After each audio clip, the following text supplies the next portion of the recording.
can already hear the response to it. But I said, now, this comb that Adolf Menser painted becomes more than a comb, because the story behind it is that imagine that you watch your mother, comb her hair and to turn gray, and then she's being old, and it's the same comb you remember having her use since you can ever remember, for as long as you can remember. Or it's your mother and she's now going through chemo, and so now the strands of hair is now the hair that you see, this last strands that she has, and that comb that's coming out. And so Menser drew that comb to remind her of what life used to be, And so now that comb has taken on a whole new meaning. It's no longer just a comb, right? And then I said, here's a foot, and it's a beautiful painting. And I said, hey, I come in the class, I want you to draw your feet. Get out of here. Here he goes again. Own foot, You can be more creative than that. And I said, now, I want to show you Menser's foot. I showed him this painting. I said, now, I dare you to go throughout this whole school and find a painting in this whole school that is more powerful than this foot right here. I dare you. You can't. And I asked him, can you think you can find a painting? Because they're not like this. Because his foot is an amazing painting. And I said, now, the reason it's a beautiful painting is because it's Menser's foot. He knows what it traveled, the scars on it, the callus and all those. He knows all that in the history and all that. And that's all in that painting.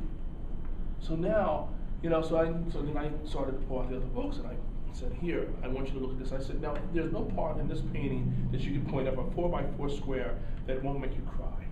I'm looking at the master's work. So my assignment to you is this, to stop you from becoming technicians. I want you to take a 4x4 piece of paper, it can be board or whatever it is, and I want you to pick something out, something that's precious to you, something that has some meaning. And I want you to do it 100 times. Right?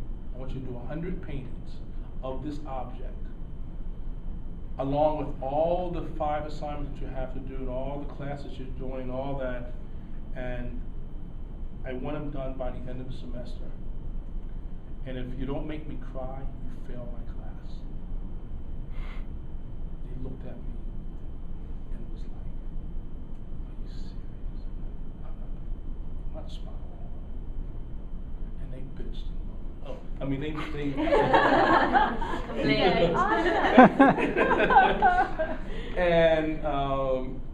and one girl, she's walking out, and actually one kid actually went to tears. He went to tears, a guy. And he asked me, he said, I can't think of anything that I would want to paint like that. I said, what do you mean you can't think of anything? I said, what about something that is related to your mother or something? And that's when he went to tears. He said, I give my mother. He said, you mean, I can't even think of what I can paint for my mother or anything. I don't have anything precious like that. I said, you can't think of something that she might have liked, or then they went to tears. And the rest of the kids are looking at him, my students in class are looking at him, and now they're crying because they think I made them cry. And I said, no, wait. We're getting a little too deep here. I said, why? And he couldn't talk now because he's in that, So I said, I need to just take a moment, come outside with me. I said, so now tell me what's going on. He said, I'm sorry. I lost my mom, early. And the only time I remember her is in a bed. She was bedridden from the whole time that I've known her. And so the only thing I can think of that's precious to my mom is the bed. I can't paint the bed. And I'm sitting there now saying, I'm now, because you just touched me, because my mom had a massive stroke at 49, and she stayed in a bed for almost 30 years.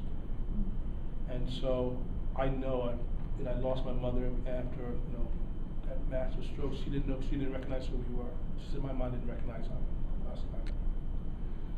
And so, but I said, that's but what you're talking about is very powerful, And I said, so, but all I'm looking for is something maybe there was your mother, like maybe a fruit or something that she might have liked. And he said, whoa, plums. My mother loved plums. I said, there it goes. I said, the mere fact that we just had this dialogue now, I will never look at a plum ever again without thinking about your mom. I said, so now I want you to go and do this plum. And now he, wow. His plum painting, when he came in, those 100 plum paintings, will make you cry. I cried. And I'm crying.